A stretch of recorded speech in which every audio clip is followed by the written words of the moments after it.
Let's have a look at my tax receipt. Hello everyone, Florian.Heise here, and welcome to another episode of HeiseSays. Grab your stein of coffee, because I thought it'd be interesting to have a look at where my taxes are going, at least those that I pay to the federal government. It doesn't count any of the GST or the other taxes I pay every time I go to buy some petrol or I get some alcohol, or all the other duties and things I have to pay throughout my day-to-day lives. But at least we could have a look at just the breakup of where the income tax and other taxes I'm paying to the federal government go. So let's have a look. And what I've done is I've gotten my tax receipt because I was good. I got my taxes done early, got it done reasonably early, and I've gone here and I've broken down just percentage wise where all of the money has gone. Now, does everyone remember? When they used to have a website? They used to have a website, I think this was during one of the elections, where you could see how many taxpayers were required to pay for a certain thing or a certain welfare recipient. Do you remember that? That's disappeared, hasn't it? I think a lot of people wouldn't like it. So let's have a look at this. Because it's important to know where our money that's being taken off us is going. The government needs to be held accountable. So the last year, the government gross debt was $542 billion. They don't know the interest payments, and the government debt for this year isn't available yet, which, well, given what's happened, can't be too surprising. Now, what are we looking at here? I'll bring this box to the front, because we can see here the biggest share of any of my tax is going to welfare. It's going to welfare. And, oh, come on, this is all doing funny buggers to me. We'll move him over there. 40%, everyone. 40% of it is going to welfare. And that's broken down with the biggest portion under that is aged care, then disability, then families, then unemployment and other. So unemployment, which gets a lot of stick in the news, isn't really that high. Isn't that high compared to some of the others. Looking at the breakup here, hang on, I will, notice that I'll do the sums in my Excel down here because I'm getting tired. It's only 6% of the share of the 40% of the welfare. So it isn't that high, everyone. What I'll do is I'll do that as... So of my entire tax that I had to pay, it's not looking too much, guys. It's not looking too much. So you've got, disability and aged care right up there at the top. Then we have health, which is at 19% of my taxes paid.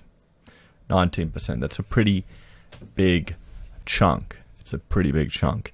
And, people are quite, they're quite proud of our healthcare system here in Australia. There are some advantages and there are certainly some disadvantages. There are a lot of efficiencies and there are a lot of inefficiencies.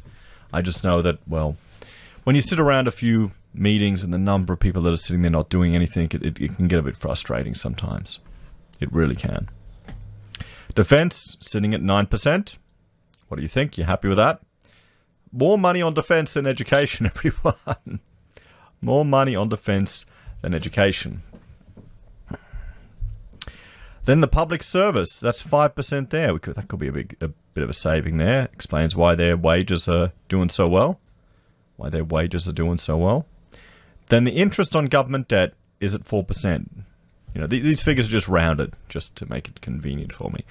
So the interest on government debt, that's half of our entire education spend, or half of the share of my taxes going to education. Just think about that, everyone, on the $500 billion debt. We'll have to see how interest, because now, government have easy access to money, lowest it's ever been. Lowest it has ever been. Transport and communication is at 2%. Maybe this explains why the NBN is such a fiasco. Fuel and energy is at 2%. Public order and safety is at 1%. 1%, and I think, I wonder if that's paying, how much of that is going to Victoria. I know it's not, but you get what I mean. Foreign aid and economic affairs, that's 1%. Industry assistance is at 1%. Housing and community is at 1%. This is from federal. You've got to remember this is the federal government. The federal government, not the state government. You've got recreation and culture at 1%, immigration at 1%, and other purposes at 4%. Now, the other purposes doesn't include transfers to state and local government, except for GST and other economic affairs. So it does include GST, but this doesn't really include how much GST I'm paying. It doesn't include how much GST I'm paying. So what do you think, everyone? Are you happy with this breakup? 40% go on to welfare. I mean, that's the big one right there. Right there. And aged is the highest. Aged is the highest. How can we deal with this in the future? Wasn't superannuation meant to reduce this burden? Wasn't it meant to reduce this on future generations? How's that going to work? Would you argue this is an example of it working or a systematic failure? Have you received your tax receipt yet? Do you pull it apart and are interested to see where your money's going? Where would you look for savings here? Where would you look for savings here? And just imagine how much can get hidden away. As always, I thought this would be a bit different, a bit of fun. Let me know your thoughts and opinions in the comments below. Please like, share, and subscribe to the channel. If you're a fan and want to support the content I create here, there are a few ways you can. You can join the channel on YouTube or Patreon. You can support us using our affiliate links at Amazon, eBay, Independent Reserve, or Kucoin. You can buy a merch from HeiseSays, use Gold Pass from the Perth Mint, or support us via PayPal. Take care, everyone. Have a great day, and I will see you all in the next episode. Bye for now.